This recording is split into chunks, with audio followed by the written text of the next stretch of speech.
Dieu est bon. Alors je voudrais essayer de pousser tout ce qui pourrait être beau. La Bible est vraie. Maintenant, s'il y a des choses qui sont belles, bien entendu, c'est tout ce que le Seigneur nous apporte. Dernièrement, je lisais la parole de Dieu, comme tout chrétien, et je lis souvent dans des Bibles neuves qu'on me donne. Et j'aime bien commencer par le commencement. Quand je lis une Bible, je commence par la Genèse. Et tout en lisant la Genèse, je dis, Seigneur, que c'est beau. Rien que les premiers mots m'ont bouleversé. Et j'ai lu ça. Je voudrais en faire part, tout simplement. J'ai lu le chapitre 1 du verset 1. Au commencement, Dieu. Et quand j'ai lu au commencement Dieu, j'ai dit voilà toute la raison de l'existence de tout. Il est au commencement de tout. Et ensuite il a écrit Dieu créa les cieux et la terre. Il est écrit que la terre était informe et vide. Informe et vide. Il y avait plus de ténèbres. Plus qu'il y avait une forme vide, il y avait plus de ténèbres qui étaient autour de ce qui était informe et vide. C'est presque le témoignage de Joannette. Une forme vide et des ténèbres qui étaient là. Et là, j'ai lu. C'est que Dieu déjà était au-dessus de tout ça. Ça n'a pas commencé en disant que la terre était informe et vide. Et qu'il y avait des ténèbres. Non, il dit déjà au commencement Dieu. Donc ça veut dire déjà qu'il était là déjà lui. Et que tout ce qu'il pouvait y avoir, il était là pour l'arranger, pour le réparer, pour le changer, pour le transformer et pour créer. La vie chrétienne n'est pas des réparations, mais des améliorations, c'est une création. Amen. Le Seigneur a parlé. Et je voudrais vous lire ce que j'ai lu, je l'ai marqué. J'ai voulu marquer en ce qui concerne toujours le mot Dieu. Je l'ai lu sur ce petit feuillet-là. Du chapitre 1 au chapitre 2, écoutez ce qu'il a écrit, c'est simple, hein, et je l'ai écrit.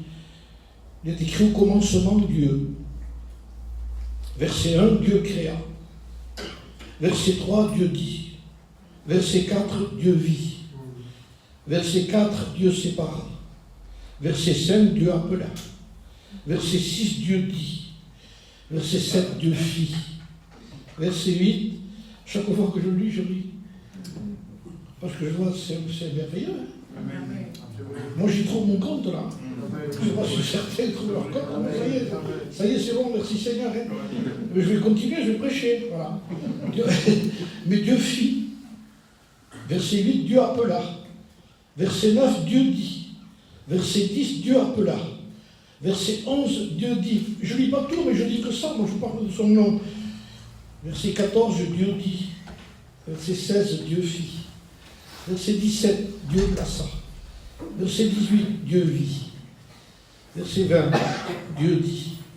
Verset 21, Dieu créa. Verset 22, Dieu bénit. Verset 24, Dieu dit.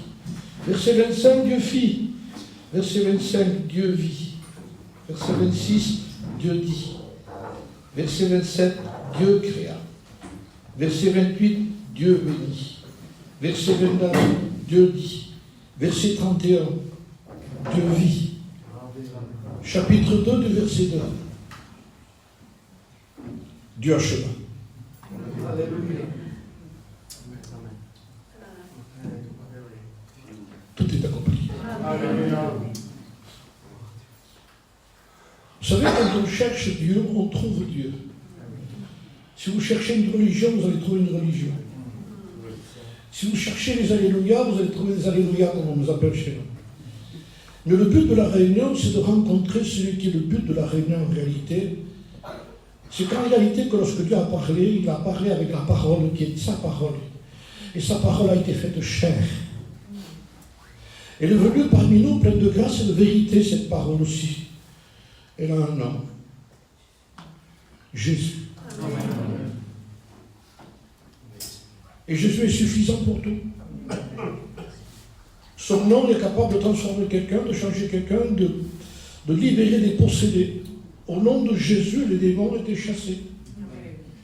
Pourquoi? Parce que Jésus, déjà, lorsqu'il parlait à quelqu'un qui disait tes péchés sont pardonnés, les pharisiens étaient bouleversés en disant mais il n'a pas le droit de pardonner les péchés. Oui, mais c'était en vue déjà. Que non simplement il pardonnait, puis il fallait payer. C'est pas le tout de dire quelque chose, il faut payer après. Mais dans le but de pardonner quelqu'un, il savait déjà qu'il fallait expier. Il fallait payer pour la personne qui avait péché. Et si le salaire du péché c'est la mort, le don gratuit de Dieu c'est la vie éternelle en Jésus-Christ. Nous avons tout pleinement en lui. Donc le rendez-vous de Dieu ce soir, c'est la croix. Amen. Parce que si vous voulez changer votre vie et que votre vie change, il faut que vous ameniez votre vie à la croix. Vous ne pouvez pas amener la vie dans une réunion, ça c'est pas suffisant. Ici on vous montrera qu'une direction, la croix. On vous dira qu'il n'y a qu'un seul chemin, c'est Jésus. Il n'y a qu'une seule vérité, c'est Jésus. Il n'y a qu'une seule vie, c'est Jésus. J'étais en train de lire lorsque l'homme l'a pris un jour dans ses bras, il s'appelait Siméon. Il avait été averti, cet homme, qu'il ne mourrait pas sans que le Saint-Esprit lui montre quel était le Messie qui devait venir. Et quand un jour Marie a amené Jésus pour offrir dans le temple ce qui était rituel par rapport aux Juifs, par rapport à l'enfant, le Saint-Esprit lui a révélé déjà. Il dit c'est lui. Écoutez bien, il ne parlait pas, il ne bénissait pas, il n'agissait pas. Mais il était le sauveur déjà. Et sans qu'il parle, il y en a qui disent, moi si je vois ça, tu n'as pas besoin, tu n'as pas besoin. Si Dieu le veut, peut le faire, mais ce n'est pas avec ça que tu te convertiras non plus, tu dois te soucier davantage si tu ne te convertis pas. Et quand cet homme l'a pris dans ses bras, il a fait une prière et il a dit un mot, maintenant Seigneur, tu laisses aller ton serviteur s'en aller en paix. Ça veut dire que tant que tu n'auras pas, tu ne pourras pas partir en paix. La paix s'appelle Jésus. Amen. Le pardon des péchés s'appelle Jésus. Tout mon bonheur, c'est Jésus, dit le cantique. Tout mon salut, c'est Jésus. Vous n'entendrez que parler que de ce nom-là. Et quand une église remplace ce nom-là par des succès et par tout ce que vous voulez, par des serviteurs de Dieu, je le disais encore hier, faites venir qui vous voudrez. Mais là n'est pas l'importance. L'importance, c'est Jésus. Amen. Il ne faut pas que vous oubliez que le seul qui a fait prier cet homme, qui maintenant, Seigneur, tu laisses aller ton serviteur s'en aller en paix, parce que mes yeux ont vu ton salut que tu as préparé pour le monde, lumière pour éclairer les nations. Et il savait aussi que ce Jésus, il l'a prêché déjà. Siméon a prêché Jésus. Il dit, cet enfant va provoquer la contradiction. Quelle vérité! Quelle vérité! Et Jésus, quand on le reçoit, va nous contrarier. Il va nous contrarier dans notre façon de voir, dans nos sens humains, dans notre personnalité, dans ce qu'on est. Et dans le Nouveau Testament, dans l'Ancien Testament, tout l'Ancien Testament parle de Jésus. Si vous lisez l'Ancien Testament, vous allez voir l'ombre des choses à venir. La Bible dit que l'Ancien Testament, c'est l'ombre des choses à venir. Ici, il y a mon ombre à moi. Il y a l'ombre de ma main. Donc, ce qui a la puissance, ce n'est pas l'ombre. L'ombre ne peut rien faire. Mais dans l'Ancien Testament, l'ombre agissait déjà. L'ombre de Christ qui était dans l'Ancien Testament était capable d'ouvrir la mer. L'ombre de Jésus-Christ était capable. Rendez-vous compte de la personne elle-même. D'abord, j'avais compris au moins l'espagnol, peut-être que ce n'est pas certains espagnols ont compris. Quand on dit à quelqu'un mala sombra, vous avez réfléchi, ceux qui connaissent pas l'espagnol? Ça veut dire que si l'ombre est mauvaise, rendez-vous compte de la personne. Mais rendez-vous compte que si l'ombre est bonne, si l'ombre est puissante, qu'est-ce que ça va être la personne? Alors quand il est venu. Mais déjà l'Ancien Testament nous en parlait. Et j'ai vu son ombre, comment elle agissait, comment elle faisait. De quelle façon elle s'est manifestée. Elle se manifeste déjà d'abord par l'introduction. Dieu vit, Dieu dit. Au commencement, Dieu. Lui, était là. Jésus n'était pas absent lorsque Dieu parlait. Tout a été créé par lui et pour lui, en lui. Toute la création, c'est lui. Tout est en lui. Vie, respiration et être. Toute l'existence de la vie, c'est lui. Alors, dans l'Ancien Testament, nous trouvons le livre de la Genèse, comment les patriarches sont venus, comment ça continuait, Abraham, Isaac, Jacob, on était surtout. Mais quelle puissance, quelle gloire, et quand on voit toutes ces choses-là, comment Dieu agissait, comment les prophètes prophétisaient, ils disaient les choses qui devaient arriver. C'était conduit par Dieu. Et ensuite est arrivé ce qui est appelé le livre de l'Exode. 400 ans de servitude. Sous la férule de Pharaon, Israël était esclave de l'Égypte.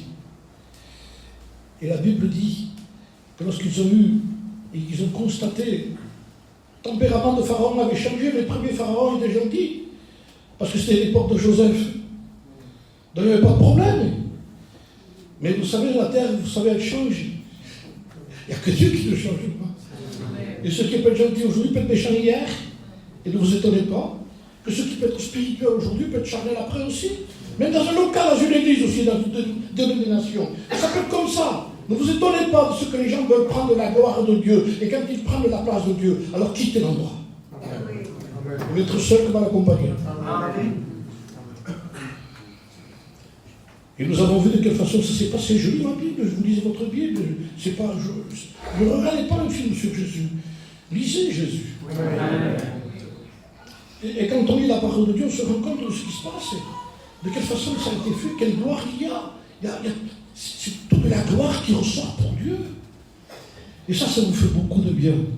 Quand on voit toute la gloire qui est manifestée de ce Dieu qui est notre Dieu et qui veut être votre Dieu. Et Israël, après, a connu la servitude et le coup de fouet, l'angoisse. C'est ce que connaissent les gens au début. Au début, c'est bien, mais après, il y a l'angoisse, le tourment, la dépression, et le coup de fouet, et l'esclavage. Et Israël a gémi. Et le texte, il est là qu'Israël a crié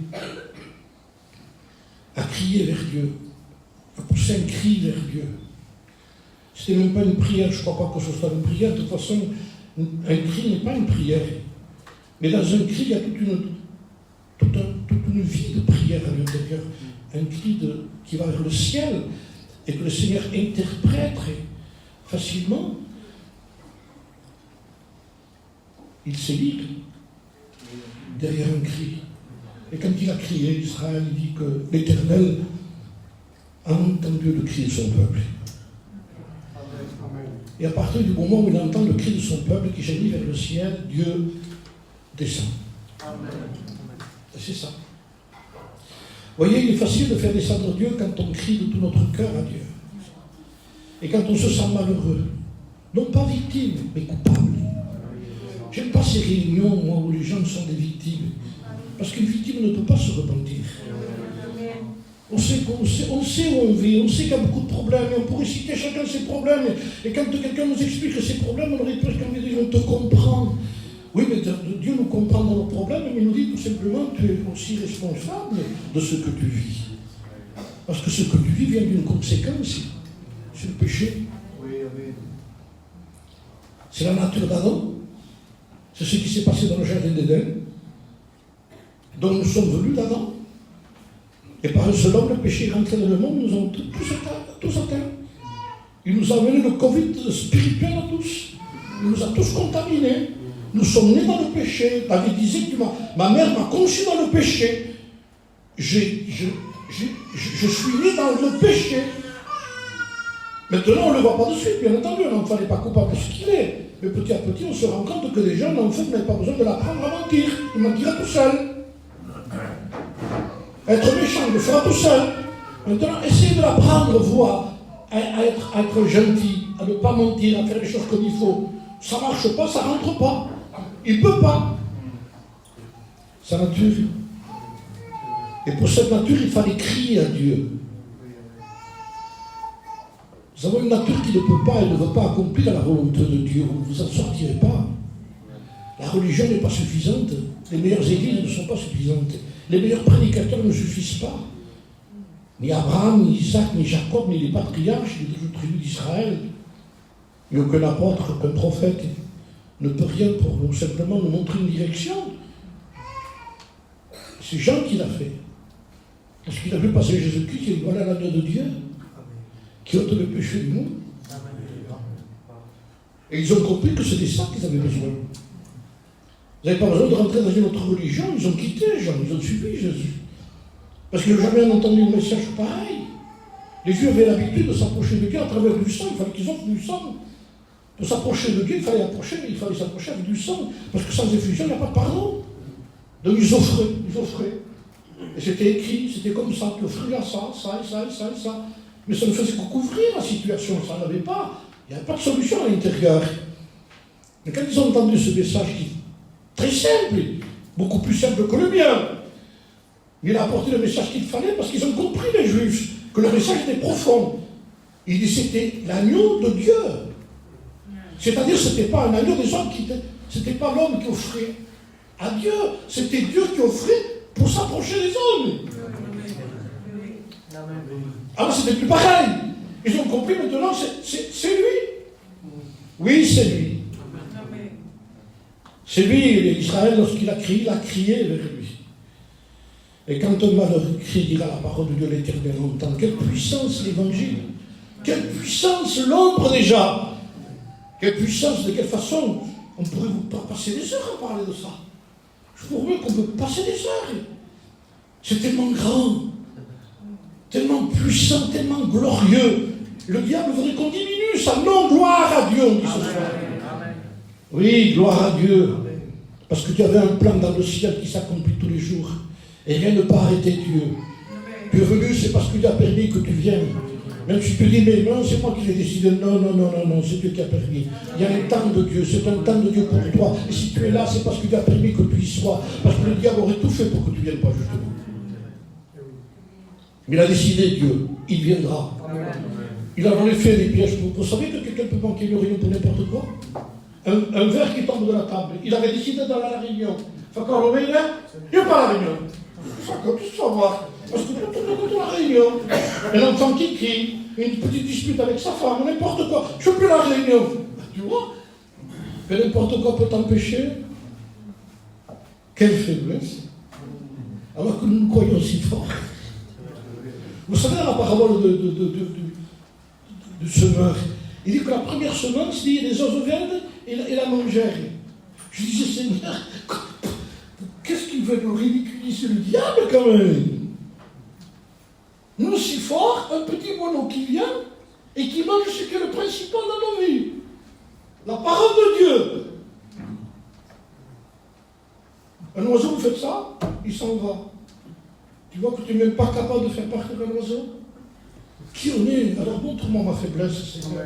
Et montre-moi, Seigneur, le besoin que j'ai de toi.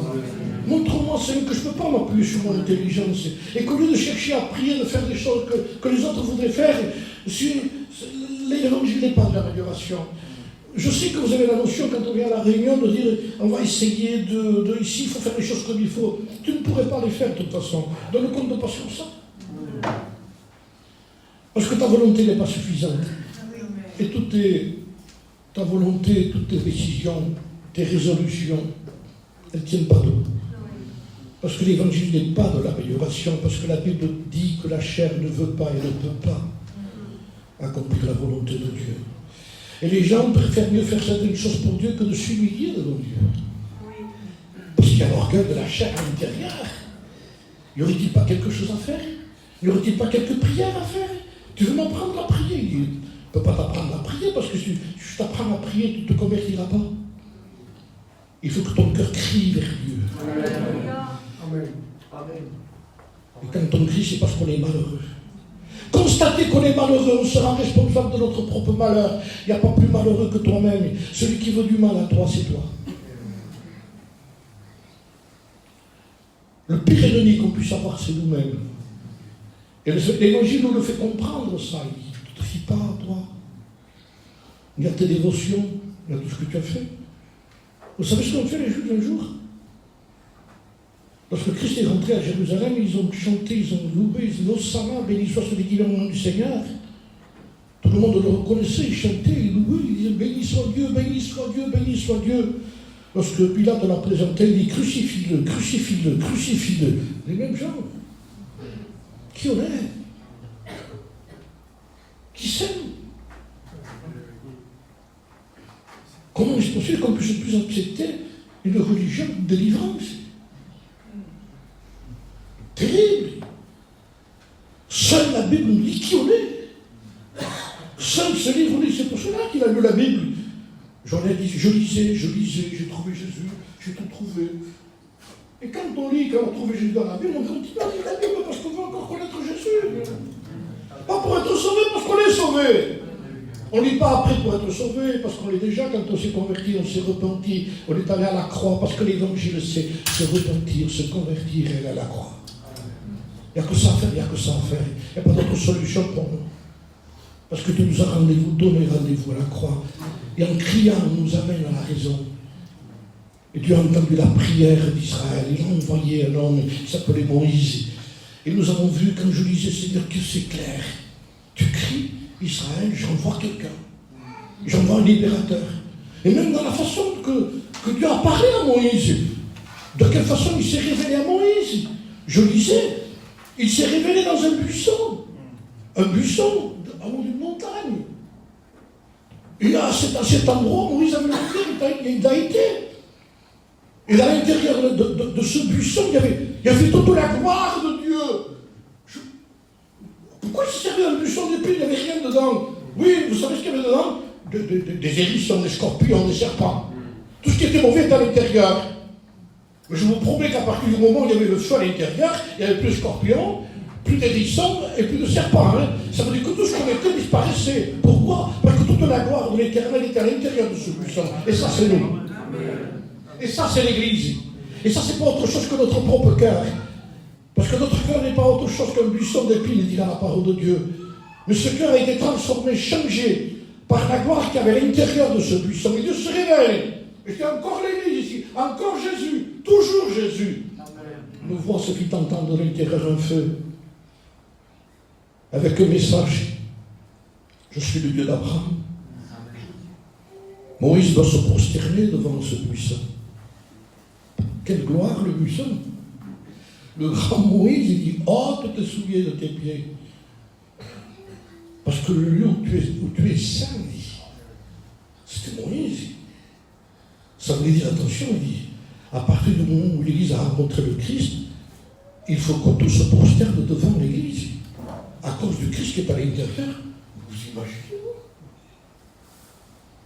vous imaginez que la loi a dû baisser la tête devant l'Église? Parce que dans l'Église, il y avait la grâce de Dieu. Parce qu'il y avait le Christ crucifié. Il y avait le feu de Dieu, le Saint-Esprit. L'ange de l'Éternel, qui est le Christ, il y avait tout ça. Il y avait toute la hiérarchie du ciel. Et les promesses de Dieu. Je suis le Dieu d'Abraham, d'Isaac et de Jacob. Abraham, Isaac et Jacob étaient morts. Il est en train de leur dire, je suis le Dieu d'Abraham. Je suis ici. C'est ce que Christ a dit aussi aux pharisiens. Je suis. L'Ancien Testament, c'est l'ombre des choses à venir. Je suis. Je suis en même temps en disant, je suis le Dieu d'Abraham, d'Isaac et de Jacob, je suis le Dieu des promesses, qui sont encore valables pour moi. Toutes les promesses sont vivantes encore pour moi. Ce que j'ai dit à Abraham, ça va s'accomplir. Israël sera une nation, de cette nation sortira le Messie, d'une tribu qui s'appelait Juda, va naître le Messie. Tout était prévu à l'intérieur. Quelle gloire! Lisez vos Bibles. Je vous promets que c'est extraordinaire. Vous ne ferez que louer Dieu. Quand j'étais à l'école biblique, il y avait des frères qui étaient en train d'écrire la Bible à la Colombie. Donc il y avait le frère qui est décédé il n'y a pas longtemps, comme c'est d'ailleurs, Togois, qui était là, à l'école biblique, dehors, avec un petit camion, il y a un pasteur qui s'appelait Kenneth Troer, qui réécrivait avec lui aussi. Et parfois, il se retrouvait plusieurs en train de chercher dans les textes réels, dans les textes hébreux, grecs. Ils allaient dans la profondeur du texte, et il dit que pendant qu'ils étudiaient quelques-uns pour trouver la vraie version, le vrai mot de quels ils étaient, de temps en temps, ils entendaient quelqu'un dire « Gloire à Dieu, Alléluia !» Parce que la parole de Dieu avait pénétré tellement profond que ça déclenchait quelque chose en eux. C'est puissant, ça, hein. Oula! Ouh là là, que c'est beau! Que des privilégiés qu'on est, Seigneur. Amen. Vous vous rendez compte à quoi on fait attendre Dieu, non? Faites vite. On ne se convertit pas quand on veut. Hein. Il y a un temps de Dieu. Et tu sais, si déjà tu es un peu tracassé par les choses de Dieu, c'est parce que ça vient de Dieu. C'est parce que Dieu est en train de te tourmenter, déjà. Parce qu'il veut que tu fasses vite. Et Dieu a parlé. Et il a dit, je suis descendu pour délivrer Israël. Voilà, ça c'est un peu de choses à venir. Je suis descendu. Attendez, il y a Pharaon là-haut. Il n'y a pas que Pharaon, il y a les chars de Pharaon, il y a toute la corde de l'Égypte. Et comment on fait avec ça alors, avec un petit buisson et un homme qui garde les brebis de son beau-père pendant 40 ans? Oui. Et en plus, il dit, mais comment? En un mot, je t'envoie, il dit, je ne suis pas parlé. Mais ça fait rien, c'est pas ça qui continue. Tu diras, je suis, mais t'as parlé. Donc, il enlève toute puissance humaine. Ah non, moi, j'ai pas besoin de vous. Et non, on m'a dit un jour, avec quoi je vais délivrer Israël de s'appeler Gédéon? Mais c'était pas avec quoi, c'était avec qui? Et non, on cherche de suite avec quoi, avec quel moyen? Qu'est-ce que je veux lui dire? Prie! Demandons à Dieu. Il le fera. Je vous promets que Dieu le fait. Amen. Et en plus, il aime les difficultés, lui. Plus c'est difficile, ça m'intéresse. David disait avec l'Éternel, je me précipite sur une troupe en armée. Il était tellement sûr de son Dieu, il dit, je me réjouis à la vue de mes ennemis. Moi, quand je vois l'ennemi, je fuis. Mais lui, quand il voit l'ennemi de l'armée, il faisait ça. C'est ça. Et non, mais qui t'as derrière 300-400 hommes? Il y avait des milliers d'hommes. Un géant, l'ombre des choses à venir. Il y a toute la gloire de Dieu à l'intérieur. Tout l'Ancien Testament est la gloire de Dieu. Un géant, un petit enfant de 17 ans, un grand Goliath qui fait plus de 3 mètres de hauteur. Un guerrier, vous ne pouvez pas vous imaginer. Et je lui disais, comment il a fait? Et même si on le sait, même si je le sais, je le relis, je dis, quelle gloire! Quelle gloire! Il court devant Goliath. Je vous promets qu'on aurait marché à petits pas, non? Il court, il dit, tu as insulté l'armée du Dieu vivant, car il ne supportait pas. Quel zèle! Quel zèle! Tu viens avec le javelot et la lance, il dit, moi je viens au nom de l'Éternel des armées. Je vais te couper la tête, il dit, je vais te tuer. Quelle gloire! Alors tout le monde riait, comprenez bien, tout enfant comme ça. Il court à un torrent. Il va chercher 5 pierres, il les met dans la gypsière, là. Il va vers le géant. Il en prend une au hasard. Elle la met dedans. C'était sûr ce que je vous dis ici. C'est parce que Goliath avait 5 frères. Ils étaient 5 avec Goliath. Déjà, c'était prévu. Si les 5 frères viennent, ils auront une pierre chacun. Il en tue un pour tuer 5. Petit Dieu, ne soyons pas étonnés. Il faudrait être étonné de ne pas être étonné. Il est Dieu. Il peut relever n'importe quel instant. Il peut faire de quelqu'un, vous savez, les gens, je mélange un peu, mais c'est la Bible. De toute façon, ça ne me dérange pas, moi. C'est une salade de fruits, c'est du fruit. Tellement beau. Ils ont voulu faire taire les gens, je vois Jésus. Fais taire tes disciples, là. Et Jésus a dit, si tu te tais, c'est les pires criants. Il n'y a pas rien qui peut arrêter quelqu'un. Et de ces pierres, peut-on faire un fils d'Abraham? Y a-t-il quelque chose qui soit étonnant de la part de l'Éternel? C'est ce Dieu que nous avons, une condition que nous reconnaissons, qui nous sommes nous. Dieu ne fera rien pour nous tant qu'il y aura cet orgueil de ne pas vouloir crier vers lui. Crie. Amen. Crie. J'ai peur. Ah non, moi j'ai pas peur. Plutôt sur la peur. Ce sont les hommes de mauvaise vie qui s'approchaient de Jésus. Vous savez ce que ça veut dire, les hommes de mauvaise vie? Ils étaient connus comme des gens des tueurs, des gens qui vous tuent pour rien, ça. À cette époque-là, des brigands. Ils ont fait des massacres. Ils s'approchaient de Jésus. Et Jésus les recevait. Et les pharisiens les critiquaient. Alors Jésus leur disait, je ne suis pas venu pour les bien portants, je suis venu pour les malades, moi. Je ne suis pas venu pour les justes, mais pour les pécheurs. Il a apporté une parabole d'une brebis qui était perdue. Il a considéré que le grand gaillard, là, qui se prenait pour un lion, le Seigneur de la version de qui il était. T'es pas un lion, le diable t'a trompé. T'es une brebis. Tu ne sais pas te défendre, tu ne peux pas te défendre. Tu n'as aucune capacité. En plus, excusez-moi le mot, hein, pas avec ces personnes, mais c'est pas trop intelligent une brebis. C'est pas rusé, c'est simple. Elle ne sait pas tenir sur les pattes non plus. Mais voilà qui tu es, le diable t'a trompé.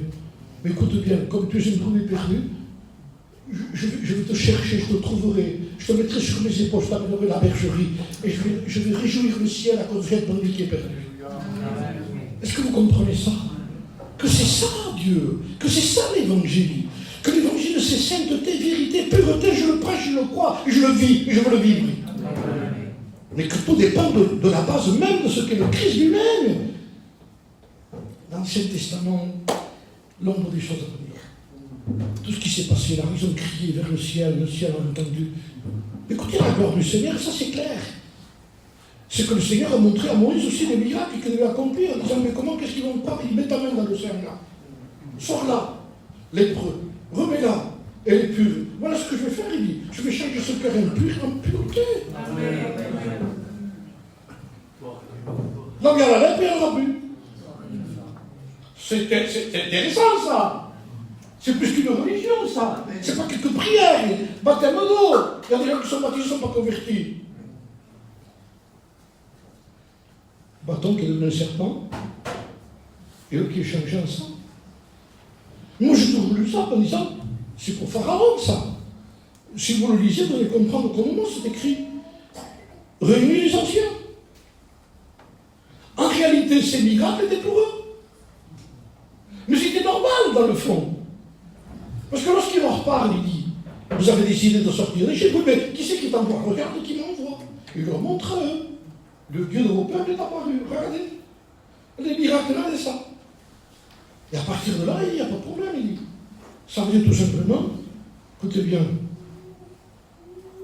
il faut que tu quittes l'Égypte. Maintenant, Pharaon va user de ruse, c'est certain. Il a usé de ruse. Après, il a été trouvé Pharaon. Mais c'est tout à fait normal. Écoutez bien, avant d'aller trouver le diable pour dire lâche-le, le diable n'est pas d'accord, il veut rester avec moi. C'est pour ça que vous avez des gens qu'on leur fait lever la main par force. Mais il veut rester avec moi. Il veut rester dans le péché. Ça peut être un menteur toujours, un voleur, un méchant, un rancunier. Il veut rester avec moi, parce que quand on veut garder le péché, on veut rester avec le diable. Je suis un peu cru, mais c'est comme ça. Amen. Alors, n'essayons pas de dire, on va essayer d'aller vers Dieu. Ça ne marche pas, essayer d'aller vers Dieu. Les miracles, je te les montre à toi. Est-ce que tu veux quitter l'Égypte? Voilà le mot. Est-ce que tu veux quitter l'Égypte? Est-ce que tu veux quitter le péché, le pays du péché, le pays du péché, le monde? Est-ce que tu veux quitter le monde? Est-ce que tu as assez de péché, de tout ce qui se passe à l'intérieur? Et si tu es d'accord, il n'y a pas de problème. Il dit. Ah, je dis oui, on est d'accord. Alors maintenant, c'est un problème au Pharaon. Maintenant, je vais vers Pharaon. Parce qu'à toi, je te demande ton avis. Si tu es d'accord d'abord, après à Pharaon, je ne demande pas son avis, moi. Je donne un ordre à lui. Vous voyez, s'il te plaît, ça ne te dérange pas? Non, non. Israël est mon premier-né. Pharaon, laisse aller mon peuple. Ça y est, c'est fait. C'est fait, c'est fini. Non, mais non, il durait, mais non, mais c'était prévu déjà. Lisez la Bible, c'est une merveille. Dieu disait déjà, je t'ai suscité à dessein, Pharaon. Tu étais dans mon plan. Pour qui tu te prends? C'est moi qui t'endurcissais quand je voulais, parce que je voulais faire éclater ma gloire à travers toi, le grand Pharaon. Je te montrer ce qui va tomber sur l'Égypte. Je te montrer quand Christ sera crucifié, ce qui va tomber sur le diable. Beaucoup plus la main que l'ombre. Jésus-Christ est la droite du Tout-Puissant, c'est sa droite qui lui vient en aide, dira la Bible. La droite, c'est Christ. Quelle puissance! Ce qui semblait de la faiblesse sur la croix était toute la puissance de Dieu. Parce que sur la croix, il a vaincu les trois puissances qui ne peuvent pas être vaincues. Le péché, la mort et les démons. Le péché, la mort et les démons ont été vaincus par le Christ à la croix du Calvaire. Il a condamné le péché dans sa chair. Et si vous voulez vous en débarrasser de votre péché, il faut que vous alliez à la croix. Parce que moi, je n'ai pas rendez-vous, ne venez pas ici, ça ne sert à rien. Si vous venez ici, c'est pour aller vers la croix, c'est pas pour autre chose. Et en venant vers le Christ, il faut déjà réaliser qui nous sommes. Nous n'avons pas besoin de chercher les bons messages et de belles prières, mais de crier comme un malheureux, parce que nous sommes malheureux, tenus sous la ferme du diable. Il ne lâche pas facilement ceux qui lui appartiennent. Combien de compromis il a essayé de faire à Moïse? Combien de compromis? Lorsqu'il a vu que les fléaux commençaient à tomber, la gloire de Dieu se manifestait. Israël était à Goshen. Et l'Égypte était en Égypte, c'était un petit pays à côté. Mais c'était Israël qui vivait là. Quand les ténèbres venaient sur l'Égypte, il y avait la lumière au sein. Quand le feu et la grêle tombaient, du feu et de la grêle en même temps, vous avez vu ça.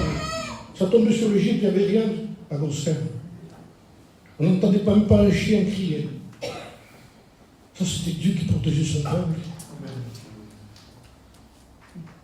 Dieu a agi dans l'Ancien Testament.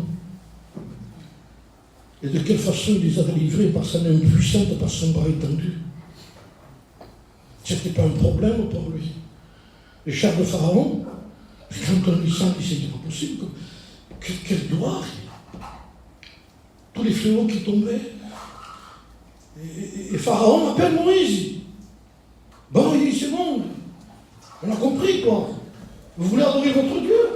Et la proposition qu'il fait, il dit, écoute, alors, il dit, adore en Égypte.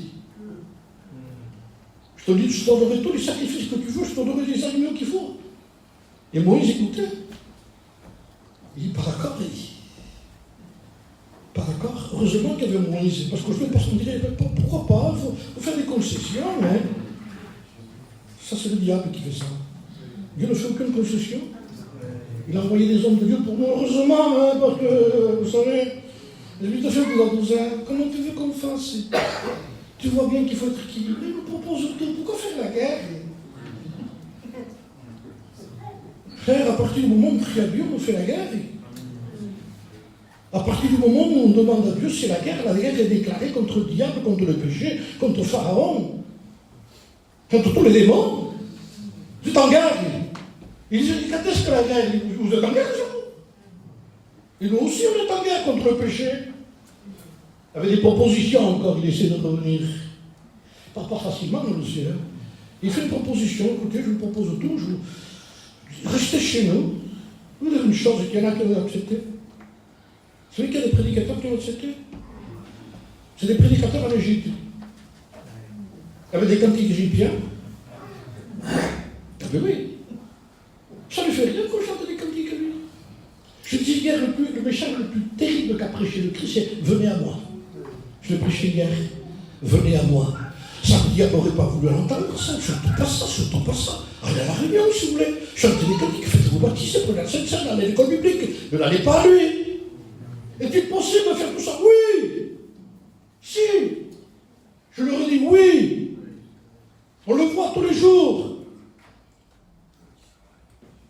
En Égypte, il n'y a pas simplement des gens qui ont accepté, mais des prédicateurs qui ont accepté.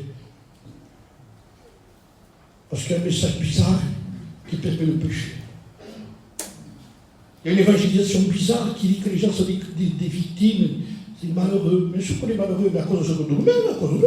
On est malheureux à cause de nous, pas à cause du voisin, pas à cause de la politique, pas à cause aussi. Non. On ne dépend pas de tout ça, nous, on peut être heureux là où on est, nous. Parce que Dieu est plus grand que tout. Vous comprenez, c'est parce qu'on va chercher les joies dans les réunions, nous. Chantons, ayons la joie. Ah non, c'est pas écrit comme ça. Il dit quelqu'un est dans la joie, qu'il chante un cantique, on ne chante pas pour avoir de la joie. C'est écrit comme ça, c'est écrit comme ça, c'est écrit comme ça. On chante parce qu'on a la joie, et pas pour provoquer de la joie, pas pour provoquer une atmosphère. Alléluia, alléluia, alléluia, alléluia. Alléluia, s'il vous plaît. Levez-vous, asseyez-vous. C'est l'atmosphère. Mettons les choses en place. J'ai rien contre quelqu'un qui fait lever les gens, que ce soit clair. Mais si c'est ça qui veut nous donner de la joie, alors c'est pas clair. La joie, on l'a. On a la joie. Parce que la Bible dit, heureux l'homme à qui le péché est pardonné, le bonheur n'est pas autre part. Quand nos péchés sont pardonnés, on est heureux. Et ça ne dépend pas de l'atmosphère, ni de l'argent qu'on peut avoir, ni de la pauvreté. Le pauvre Lazare était pauvre, malade, mendiant, il n'avait rien pour lui. Mais il s'appelait Dieu et mon secours. Vous voyez, l'autre, il n'avait pas de nom. Il était perdu. Parlons de la Bible. Si tu veux le bonheur, le vrai bonheur, dit le cantique ancien, laisse rentrer Jésus dans ton cœur. Et aujourd'hui, c'est bizarre tout ce qu'on chante, et j'entends des cantiques bizarres. Pas rentrer là-dedans parce que je vais dire des choses qu'après je. Cantique. Qu'est-ce qu'un cantique? C'est les psaumes de David qu'on peut prêcher. Sous l'inspiration de la grâce chantée. Tout est de Dieu. Les frères n'ajoutons rien aux choses de Dieu. Je ne veux pas de ça, moi. Je n'ai pas besoin de tout ça, moi. Jésus n'a besoin de rien, je le disais hier. Il ne reste pas que Jésus seul. Il n'a même pas besoin de Moïse d'idée à côté.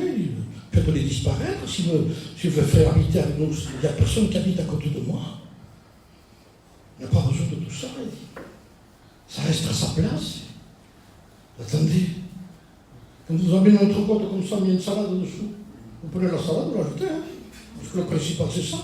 Écoutez, il y a des salades chez nous. Le principal, c'est Dieu, c'est Jésus.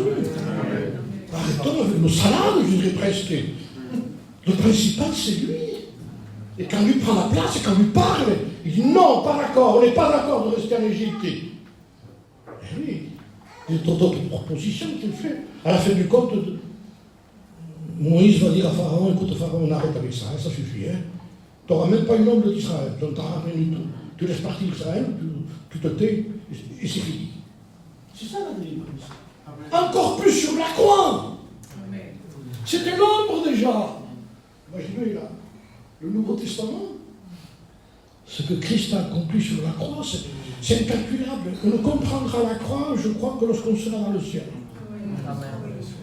Et tout ce qu'il a vaincu, tout ce qu'il a gagné, tout ce qu'il a entrepris dans les profondeurs. Écoutez bien sur la croix, ça peut vous scandaliser, peut-être. Mais il n'y a rien, aucun péché, même scandaleux, qu'on nommerait pas ici, que Christ n'ait pas pris sur son corps. Quoi, ça? Oui. Pourquoi? Parce qu'il a donné possibilité à n'importe qui s'il se repent, il peut être pardonné. Oui, n'importe qui, Je dirais presque n'importe quoi. Oui. Un pharisien ne s'est pas converti, un pécheur s'est converti. Oui. Donc, le Seigneur connaît le cri du cœur, le malheureux qui crie. Malheureux.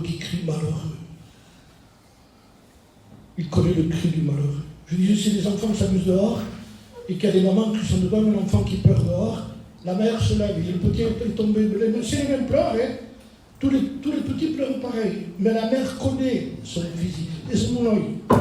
Il sort dehors, c'est le ciel, il ne s'est pas trompé. Et quand le Seigneur entend le cri d'un malheureux, et c'est mon œil, c'est mon fils, il ne s'est pas trompé. Il se trompe.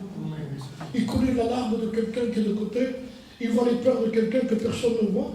Il voit peut-être la femme qui se tourne et qui pleure et qui ne veut pas le faire voir à personne, mais le Seigneur, j'ai vu des larmes, je connais, je sais que tu souffres, je viens à ton secours. C'est grande. Il entend le cri des larmes. Il entend tout, il voit tout, il sait tout, il comprend tout. Il nous connaît à fond. Il sait quand on est arrivé, je sais qui tu es. Lorsque les gens venaient à Jésus-Christ, ils n'avaient pas besoin pour lui présenter quelque chose. Je te présente un tel. Non, c'est pas vrai, c'est pas la peine. Je connais, je s'appelle un tel, je connais, je le connais, à fond. Et l'homme m'a dit, mais tu me connais, quand tu es tout sur le figuier, je t'ai vu. Je te connais. Donc pourquoi cacher à quelqu'un qui nous connaît, non pas par... Il ne nous connaît pas pour nous détruire, il ne nous connaît pas pour nous faire du mal. S'il voudrait, il fait de nos yeux, il les projette ici et ça devient un écran de ce que nous sommes. Imaginez qu'il projetterait sur l'écran ici ce que vous êtes ou ce que moi je suis. On dirait peut-être, c'est pas ça, pas ça. Alors il dit, écoute, tout ça, bon, je ne suis pas pour faire ça. Il dit, on va faire quelque chose tous les deux. Il dit, venez, plaidons. Parlons. Et encore, on hésite de parler. Je vous le dis, ça c'est mon expérience. Des fois, quand je prie, que je parle avec Dieu, je dis, Seigneur, tu me permets de parler avec toi. Mais qui je suis? J'attends de toi. M'attendez? Mais qui je suis? Et quand je parle comme ça, je vous promets que là, je suis en train de m'effondrer. Parce qu'il me permet de parler avec lui. Il me parle. Il est venu, on va parler ensemble. On va discuter de ta situation. Je ne vais pas te scandaliser, je ne vais pas le projeter contre le mur. Arrangeons nos problèmes tous les deux, dans une chambre tout seul. On en parle. Il s'est dépêché de se voir comme le croisé. Il dit, après ma conversation, ils sont blancs comme de la neige. On arrange les problèmes, on parle à personne. Et c'est fini. Et tu rentres à l'église à nouveau. C'est Dieu. Son pardon est total, puissant, réel, véritable. Il ne scandalise personne, ne rejette personne. À une condition, venons dans les conditions de Dieu. N'acceptez pas les propositions de Pharaon. Qu'on peut être un chrétien mondain, égyptien, avec des cantiques du monde, avec des paroles qui ne tiennent pas debout. Non, non, non, non, tout est pur. Dans les choses de Dieu, tout est saint. Ah, mais je ne sais pas au niveau. Ça, c'est autre chose, les frères. Ça, c'est autre chose. Je ne suis pas au niveau, mais je ne veux pas changer les couleurs parce que je ne suis pas au niveau. Non, non, ça c'est blanc, c'est blanc. Maintenant, Seigneur, je suis un peu daltonien. Mais tu vas t'humilier. Et tu vas faire confiance au frère, parce qu'il voit plus que toi. On a besoin de croire Dieu. Et non pas de croire en Dieu. Une différence énorme. On peut croire à l'existence de Dieu, ne pas croire ce qu'il dit. Parce que quand quelqu'un croit Dieu, c'est différent. Juste vous sortez dehors, et moi je cherche la direction pour prendre la direction de Perpignan. Avant c'était la direction de Béziers quand même. Et je demande Perpignan. Je vois quelqu'un de monsieur Perpignan. Il me prenez de suite à droite. Je veux parler avec quelqu'un que je crois qu'il est là, non? Je crois à l'existence de la personne, mais je parle avec. Maintenant la différence, c'est que je ne crois pas en lui, je prends à gauche. Donc je parle avec quelqu'un, mais je fais la différence, c'est ce qu'il a dit. Donc je crois en lui, mais je ne crois pas ce qu'il dit. Quand on parle avec lui, s'il nous dit à droite, c'est à droite. Ça ne se discute pas. Il est le chemin, la vérité, la vie. Il est tout, lui. Il savait qu'il fallait traverser, qu'il fallait survivre. Et c'est par un agneau. Ça, c'est la grandeur et la folie de la prédication de la croix. Il dit maintenant, Moïse, il va lâcher. Alors, il y aura tout ce qui a tombé sur l'Égypte. Il va passer à Moabit, alors. Il n'y avait que ça après. Il dit non. Il dit à Israël, il dit qu'ils prennent un agneau chacun. Avec un agneau. Il n'est pas sorti avec tous les fléaux. Pharaon, on ne le fait pas plier comme ça. Avec l'agneau, il va plier. L'ombre des choses à venir. Vous le voyez? Chaque foyer a un agneau, il dit. Vous l'égorgerez, parce qu'il faut qu'il meure. Et vous prendrez son sang dans un petit récipient, une bassine. Vous prendrez de l'hysope, qui est encore son symbole à lui, c'est ça, son humilité. Et vous allez mettre du sang sur le linteau de vos portes. Vous rentrez dans la maison, vous prendrez l'agneau, vous le mangerez avec des herbes amères et vous fermerez la porte. Et vous fermerez la porte. Et ça, c'est important aussi, parce que c'est vraiment des choses à venir. Avec une recommandation. Je verrai le sang. Le sang, on ne le voit pas, non. Il faut que vous le sachiez, vous le savez qu'on ne le voit pas. Parce que tout est dans la foi.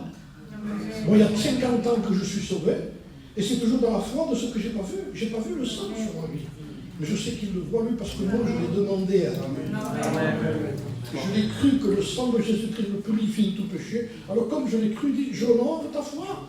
Je mets du sang sur ta vie. Amen. Et quand Dieu me voit, il me voit au travers du sang de son Fils. Sinon, paralysé. Donc il me voit avec le sang, avec la porte fermée, avec l'agneau à l'intérieur, qu'on mange l'agneau. C'est la Bible qu'on mange la parole de Dieu, qu'on mange à l'intérieur, avec une recommandation. Ne sortez pas. Ça veut dire que même s'il y a du sang, même s'il y a l'agneau, écoutez bien, hein, si vous vous hasardez à sortir dehors, vous devrez périr comme les autres. Ne sortez pas. D'où vient ça dans l'Ancien Testament ou le Nouveau Testament? Jésus a dit, demeurez en moi. Amen. Ça veut dire rester à l'intérieur de moi, ne bougez pas. Nous n'avons rien à faire dans le monde et dans les principes du monde. Ça n'a rien à voir avec nous. Le principe de ce monde vient, il n'a rien à moi, il dit. On se ressemble à rien du tout. On ne peut pas assimiler quelque chose qui appartient au diable avec quelque chose qui appartient à Dieu. Païen disait un peu de mensonge dans la vérité et la vérité est mensonge. Un peu de mensonge dans la vérité.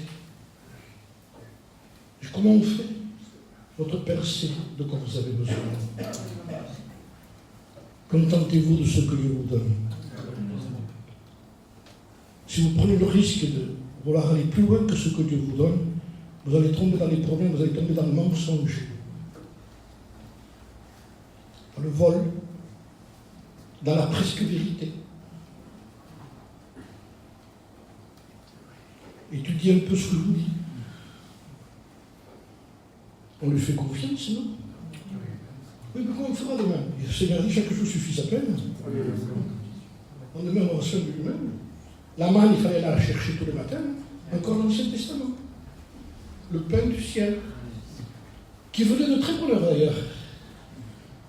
Il ne fallait pas y aller à 9h du matin, il n'y avait plus rien. Donc tout est un enseignement pour nous. C'est pas tant qu'il y avait la rosée que la manne tombée. Ça veut dire qu'avec l'action du Saint-Esprit, il y avait le pain aussi. Il y avait tout. Il y avait tout. Il y a tout. Il y a tout. N'allez pas chercher ailleurs ce que vous avez chez vous. Ne courez pas derrière les prédications, les prédicateurs, les séminaires. Rentrez chez vous. Vous voulez un conseil? Rentrez chez vous. Donnez pas de main. Ne donnez pas de nom à ceux qui ont la priorité du nom. Bien sûr qu'on honore les ministères. Moi, j'honore les frères qui viennent. Et j'ai beaucoup de respect pour eux. Mais s'ils sont scripturaires, ce n'est pas une intonation de voix qu'on cherche. On cherche quelqu'un qui dit ce que la Bible dit. Que dit la Bible? Dieu dit, Dieu dit, Dieu dit, Dieu dit, Dieu dit, Dieu dit, Dieu dit. Oui, tout je suis moi, tu n'es pas là. Et tu ne seras jamais là. Dis ce que Dieu a dit. Et Jésus a été l'écriture même. Le Nouveau Testament rénové. Il y aurait tellement de choses à dire. Il faut que j'arrête. Il y a tellement de choses à dire dans la parole de Dieu. Qu'est-ce qu'il est venu faire? Plein de grâce et de vérité. Nous l'avons contemplé. Jean va donner une expression extraordinaire. Vous voulez que je le lise? Je le lis parce que... Quelle beauté! Je suis devenu voyageur. Écoutez ce qu'il dit. 1 Jean. De quelle façon Jean le présentait? Et il dit, ce qui était dès le commencement. 1 Jean chapitre 1, verset 1. Ce qui était dès le commencement. Commencement. Ce que nous avons entendu. 1. Ce que nous avons vu. 2. Parce que quand on entend, on veut voir. C'est sûr. Ce que nous avons vu de nos yeux, nous l'avons entendu, nous l'avons vu de nos yeux, ce que nous avons contemplé. Parce que quand on l'a vu, après on le contemple. Mais qu'est-ce? Ça, c'est la précommunion, ça. Et ensuite, il y a un autre mot. Ce que nous avons touché. Parce que quand on contemple, quand on entend, quand on voit, et quand on contemple, on a envie de toucher. Concernant la parole de vie. Vous aimeriez toucher Jésus? Mais non. Ne piège pas quand même. Ne piège pas. Vous avez donné touché Jésus. Un homme de Dieu, les Écritures sont en page imprimée, c'est que le Christ lui-même. C'est en page imprimée. Jésus. L'Ancien Testament, le Nouveau Testament. La parole a été faite de chair. Elle a pris un corps. Et ce corps s'appelait Jésus-Christ. Plein de grâce et de vérité. Qui a été jusqu'au bout de l'œuvre du Père. Le rendez-vous de Dieu pour le Christ, c'était la croix. Il n'a pas évité la croix. Vous savez, quand ce n'était pas son moment, il fuyait. On voulait le pousser en bas d'une falaise, il passait à travers. Ce n'était pas son moment. Mais quand ça a été son moment, et que Pilate vous fier dit, ne sais-tu pas que j'ai le pouvoir de te libérer, de te faire crucifier? Ne parlez pas. Il était dans le choix, Barabbas ou Jésus. Mais Jésus lui répond là. Tu n'aurais aucun pouvoir sur moi. Si t'as pas été donné d'enfant, tu fais rien, toi, c'est mon Père qui dirige tout. Il était dans la volonté du Père, il n'a pas fui. Il n'a pas fui le moment le plus cruel qui puisse exister. Il n'a pas fui Gethsémani. Jésus ne priait plus au moment donné, il agonisait. Tellement il était oppressé à cet endroit. Et vous imaginez ce que Christ a payé pour nous. Vous voulez que quoi qu'on touche encore au péché? Vous voulez qu'encore quelqu'un va nous équilibrer? Moi, tu sais, on n'est pas saint. Hein? Il est saint pour moi. Je ne suis pas au niveau d'accord, mais je n'accepte pas ce que le péché me propose. Je n'en veux pas. Seigneur, donne-moi la force de refuser. C'est ça qu'on demande à Dieu. Je ne suis pas au niveau comme une sœur faisait dans sa prière un jour que j'ai entendu. Je le lis dans un livre, elle disait, cette sœur, Seigneur, ce que tu me demandes, Seigneur, je peux résister. Bien sûr qu'elle a la résistance toujours chez nous, quand elle nous parle. Elle y est. Mais elle fait une prière honnête. Seigneur, je sais que je te résiste, mais continue, parce que ce n'est pas à toi de céder, c'est à moi de céder. Ça, c'est une vraie prière. Ça ne veut pas dire ne cède pas ce que je suis, de toute façon, ne cédera pas. Il nous abandonnera ce que nous sommes, et nous allons nous trouver misérables, je vous le dis. Parce que c'est ce qui rassure notre vie. Parce que tu as gardé la parole de la persévérance en moi. Et ça, c'est l'Apocalypse, ça. Hein. C'est ce qu'on est dedans déjà. Hein. On y nage. Mais il dit ce qui va te garder. Parce que tu as gardé la parole de la persévérance en moi. Alors moi, je te garderai à l'heure de la tentation qui va venir. T'en fais pas de soucis. Fais pas de soucis, c'est ce qui va arriver. Toi, t'as qu'un souci. Un seul souci. Garde la parole. Et je te promets qu'il n'y a pas ni de Poutine, ni de Macron, de tout ce que vous voudrez qui pourra contre vous. On ne parle que d'eux, ne faites pas. C'est ça pour moi. Je le sors de là, je le mets là. Change les temps, les circonstances, il a la parole de Dieu. Il renverse, il établit des lois. Satan au trône, Dieu. Il met quelqu'un d'autre. Il y a des rois qui se connaissent pour quelqu'un. Mais le Calézar, il y en a, je vous le dis. La gloire et tout ce que j'ai fait, ne revenant, tu as mangé de l'herbe pendant longtemps. Il va te pousser des plumes à toi. Il va te jeter dans une chambre, devenir fou complètement. Il est moche. Fou. Jusqu'à ce que la raison lui revienne. Lorsqu'il a levé la tête vers le ciel, mais qu'est-ce que j'ai fait? Ça s'appelle de la repentance. Et si nous avons eu des moments de folie, malheureusement, mais écoutez, il faut savoir se repentir aussi, les enfants de Dieu, de revenir tout notre cœur à Dieu, en disant, Seigneur, tu es beaucoup plus grand que l'Ancien Testament encore. Toi, tu es la personne qui doit venir. Tu n'es plus l'ombre. Tu es la réalité de ce que nous prêchons. Christ est vainqueur, Christ est mort, bien plus, il est ressuscité. Il est à la droite de Dieu, et il revient avec une promesse, je reviendrai. Vous savez, le Cossec disait ça fini. J'ai aimé ce qu'il disait le Cossec. Il disait, je l'ai eu pour professeur à l'école publique, et c'est pas toujours qu'il a eu. Alors il disait, il a dit qu'il viendrait, et il est venu. Il est parti, mais il a dit aussi, je reviendrai. Il reviendra. C'est simple, hein? La première fois, il a dit qu'il viendrait, il est venu. Maintenant, il a dit qu'il reviendra, il va revenir. Alors, attendons-nous à ce qu'il revienne et soyons prêts à son retour. Te remercions, Seigneur, parce que toute la gloire te revient à toi seul. Et nous te remercions de ta fidélité. Ce qui fait notre force à nous, c'est au commencement de Dieu. Seigneur, et voilà, Dieu dit, Dieu vit, Dieu fit. Dieu appela. Voilà, Seigneur. Nous étions informes et vides, et les ténèbres plaignaient sur nous. Mais tu as parlé. Et tu as dit que la lumière soit. Et la lumière fut. Que ton nom soit béni en Christ, le Sauveur. Merci pour cette assurance dans nos cœurs. Seigneur, tu as dit, Père, je veux que là où je suis, ce que tu m'as donné, il soit aussi. Tu as fait une prière à ton Père, parce que tu veux nous emmener dans le ciel, pour qu'il voie la gloire que j'avais auprès de toi avant que le monde fût. Tu veux nous montrer, Seigneur, ce que tu as quitté. Et quand nous rentrons dans le ciel, nous serons encore plus éblouis encore que sur la terre ici. Parce que nous regarderons ce que tu as quitté pour venir sur cette terre de misère. Cette terre où il n'y a que de la fange et de la boue. Tu es venu là, Seigneur. Toi, le saint, toi, le riche, qui t'es fait pauvre. Alors que nous étions pauvres, tu nous as fait riches. En nous remplaçant dans ce que tu es, Seigneur. Tu as pris notre pauvreté. Tu nous as donné ta richesse. Tu as pris nos souillures pour nous donner ta pureté. Tu as pris nos manquements pour nous donner ta fidélité. Tu es le parfait dans l'imparfait. Tu es le juste dans l'injuste. Tu es le saint dans celui qui ne l'est pas et qui ne le sera jamais sans toi. Alors nous voulons veiller à te garder. Reste avec nous, Seigneur. Seigneur, le jour est sur son déclin. La nuit approche, Seigneur, nous voulons insister. Reste avec nous. Et Jésus reste avec nous. Merci, Seigneur. Amen.